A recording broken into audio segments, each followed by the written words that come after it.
Hi, I'm Lauren Hines. Thanks for joining me here at Craft Some Joy.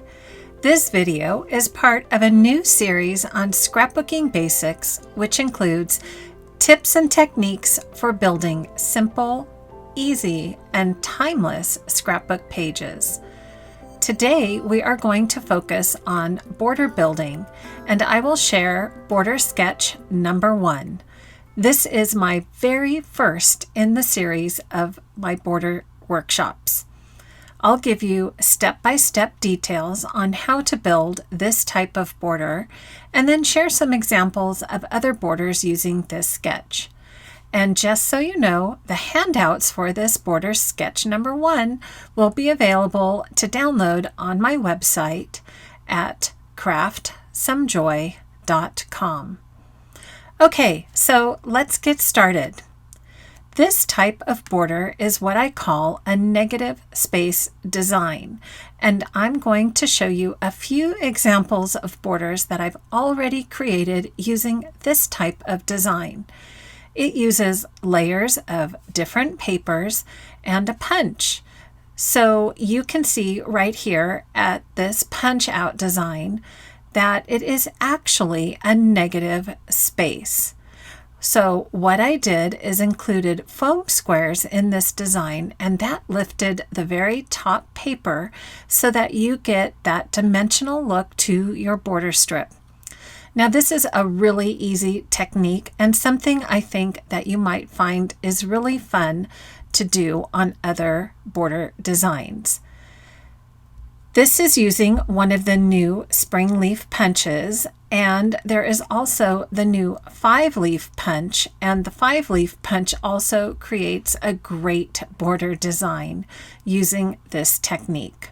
Once again, you can see how this dimensional leaf shape is actually a negative space in this border. Okay, so you can use either one punch on a border strip or several punches, depending on what type and style of border strip you feel like you would like to make. So today I thought it would be kind of fun to go through the steps of how to make this border, but instead of using a leaf punch, I'm going to show you that this technique can actually be used on other types of punches as well. I'm going to use the Creative Memories Anchor Punch with the Seaside collection. So what you will need in order to create this border along with me is 3 sheets of paper. From the Seaside collection, I chose the wood paper, dark blue water paper, and this red textile paper. You are also going to need your 12-inch trimmer, some repositionable adhesive, lots of foam squares, one of my favorites, and you may also want some stickers to go along with your design, and of course a punch. So if you would like to do this along with me, the Seaside collection is what I'll be using. But again, you can take this idea and use it for whatever collection you might want to create with. Okay, so let's get started. What I'd like to do is first cut our 3 layers for our border. The first layer I'm going to cut is the base layer, and the actual background layer that I've chosen is the wood paper. For this layer, I am going to cut a 12-inch strip, so it's a full 12 inches by 2 3/4 inches. So the width is 2 3/4. I'm going to give that a quick cut and then set the base layer aside. The next layer I'm going to cut is with the dark blue water paper. This paper I am also going to cut at the full 12 inches, but I'm only going to make this 2 1/4 inches wide. Once I have that cut, I'm going to turn my paper to the side, and I want to trim 1/2 inch off the edge of this strip. So this next layer is going to be 11.5 inches. So it will be 2 1/4 inches wide by 11.5 inches long. So the next layer and the third layer I'd like to cut is going to be out of the red textile paper. And we are going to cut this 12-inch paper at the 2-inch mark. So once I have that cut, I am going to do the same thing and turn my red paper on the horizontal. And now I'm going to cut this off at 11 1/4 inches. So this will set in just a little bit from the blue paper I just cut.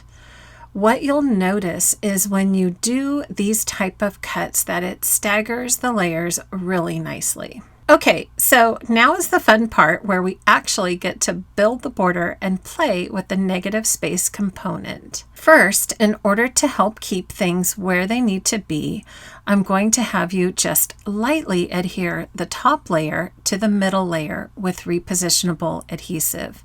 And I'm just putting 3 very small pieces on the top layer, and this is just to hold these layers in place while we punch.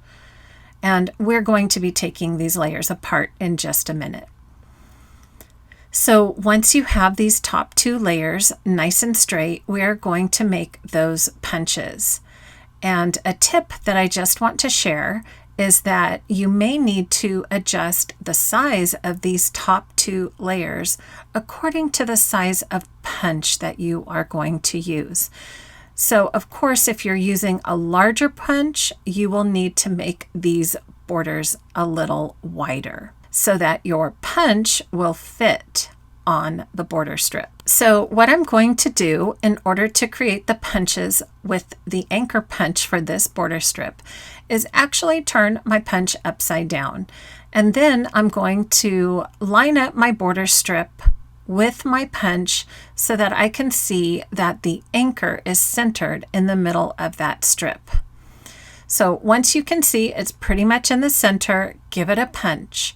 And you'll notice that you get both layers punched out. And these are great little pieces that you can use on other projects. So on this design, I am actually going to punch the anchor 3 times. So I'm going to take care where I've punched the first anchor, line it up evenly, space them out, and give another punch. And then once again, space out my border and give it the 3rd punch. Now that I have my 3 punches, what I want to do is gently pull those layers apart. And this is where we are going to add a lot of foam squares. And the foam squares are going to be what makes this beautiful dimension for this border strip. Now you can use either the small foam squares or the large, whatever you have on hand. And I tend to have a lot of these little guys left over, so I'm going to use the smaller foam squares all around the different places on this border. And one thing I have learned with this technique is that you definitely want to get some of those foam squares and dimension right next to the punch out designs. So make sure that you do have some of those around your punched out shapes. Once you put your 2 layers together, you will really start to notice the dimension. Now that I have all of my little foam squares adhered to the top layer, I'm just going to take all the backings off. And once I have all the backings off and my foam squares prepared, I'm going to layer these top two borders together. Once we do that, you can see immediately how that gives you that pop of dimension. Now, once that I have these 2 layers together, it's time to add that to our bottom layer. So I'm going to add a little more repositionable adhesive and place those top 2 layers centered on the bottom layer. And wow, once you put that down, you can immediately see this really fun dimension that starts to happen. And I just love the look of that. And you can see how fun it is to see that dimension. So you can see that this border strip could be used as is. It's beautiful and it has such a fun element to it. But you could also take it one step further and add some embellishments and further decorate your border. So let's just give that a try with this seaside border strip, and I'm going to actually add a few of these anchors to the top of the dimensional strip. And now what I'm going to do is bring that dark blue to the top to tie in all these different layers. And lastly, all I need is just a fun little sticker, and I'm going to use this seaside sticker, which to me just completes the whole design. So there you have it, dimensional border strip sketch number 1.